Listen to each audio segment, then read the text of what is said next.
Hey folks, John Canode here from Ormond Beach, Florida.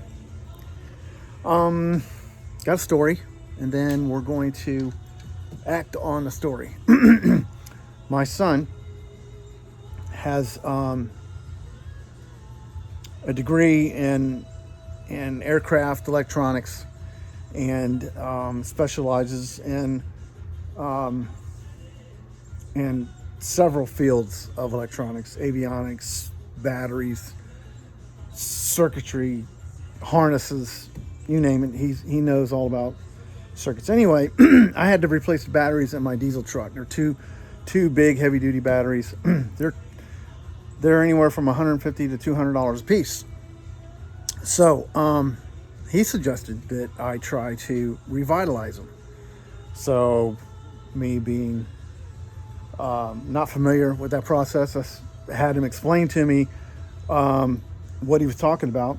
Basically, you can take a 12 volt battery and you can bring it back to life by cooking it. You need a very large battery charger, commercial grade battery charger. It's got the ability to charge 200 amps, which is the starting mode, jump starting mode, or you need a welder. So I have my welder, as you can see, and I have my two batteries back there. So we're going to give it a shot. It's not the safest thing in the world, but if you know what you're doing, if you got the proper instruction, it can be done, and you can preserve those batteries, preserve batteries another couple of years, or even sometimes longer if it's done correctly. So we're going to bake these batteries. There is a YouTube video on that process already. I'm not going to go into how it's done, but basically you shove a crap load of amps in it for a short period of time, let them cool, do it again, let them cool, do it again. You do it for several cycles, and if it doesn't blow up, then it's a success. So let's get started. So far we've cleaned them up and removed the caps. One of the things that has to be known is that when you buy a battery, it says maintenance free, and it's not really true. All batteries are maintenance free. You just gotta, all batteries are able to be maintained. Just gotta figure out how to do it. There's a decal that goes over these holes, and it hides the access. Why they don't want you to maintain it, I don't know. It seems money, I guess. They want to make the money. All right, so now we've got to top off the cells that are low on water, and we're using distilled water, and we've cleaned them off, and we're going to use a funnel so that we don't get any garbage inside the cells.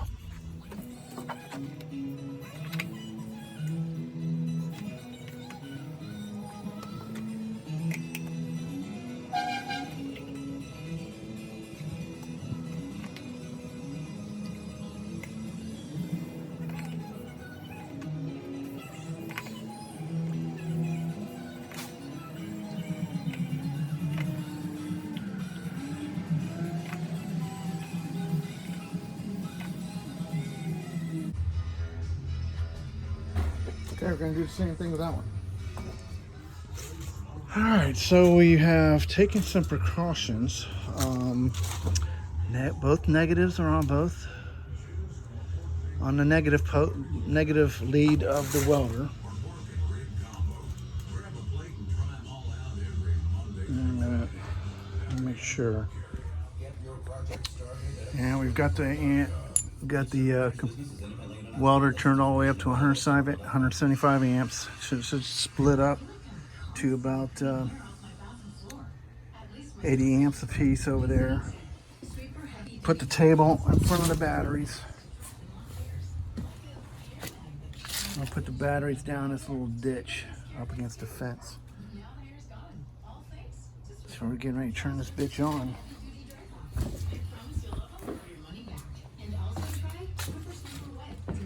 It's on DC. It's on stick. Turned up.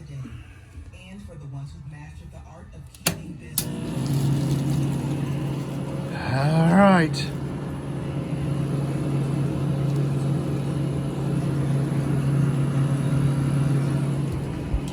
I'm afraid to look.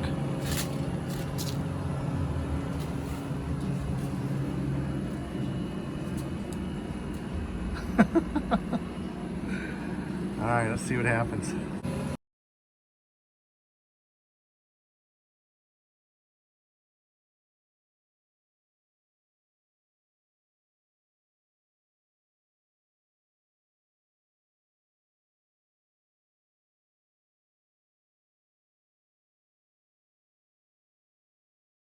All right, so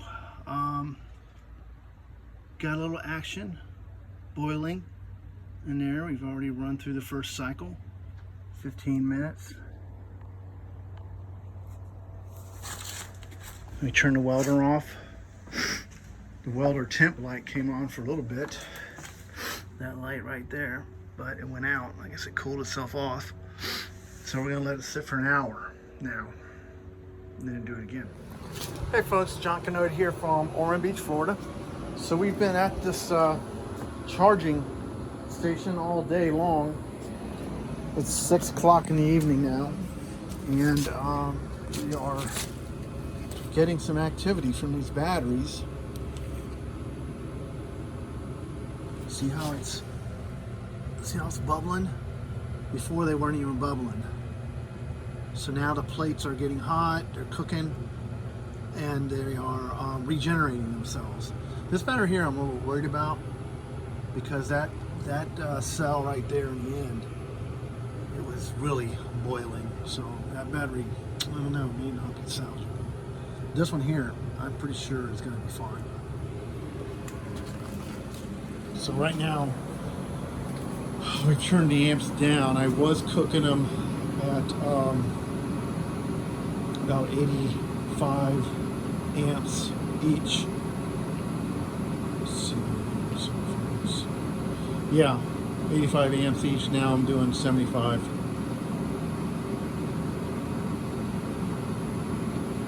Yep. So tomorrow we're going to shut this thing off, and then tomorrow let them try it one more time, and then I think that'll be it. I think we'll be done. Hey folks, John Canode here from Ormond Beach, Florida.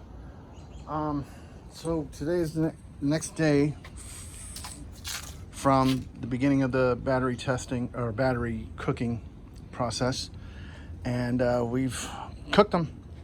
So now we're placing a trickle charge on them. See if we can't bring them back to life. I have my doubts, but we will see.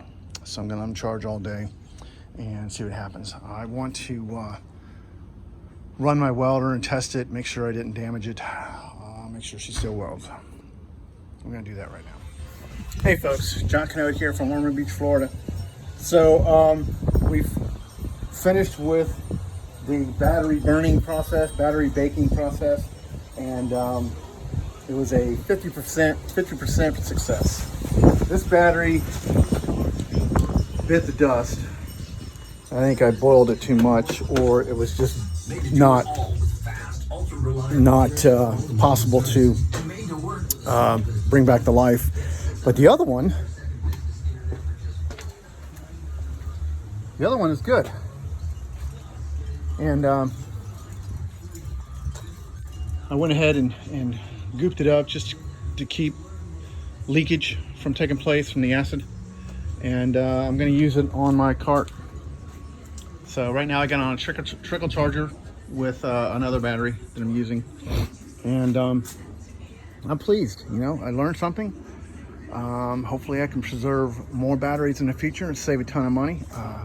You know, things right now cost a lot of money, things are tight, and I am all about repurposing wood, repurposing used furniture, repurposing everything I possibly can to repurpose. It is amazing what people throw away, and I can and I do take advantage of that.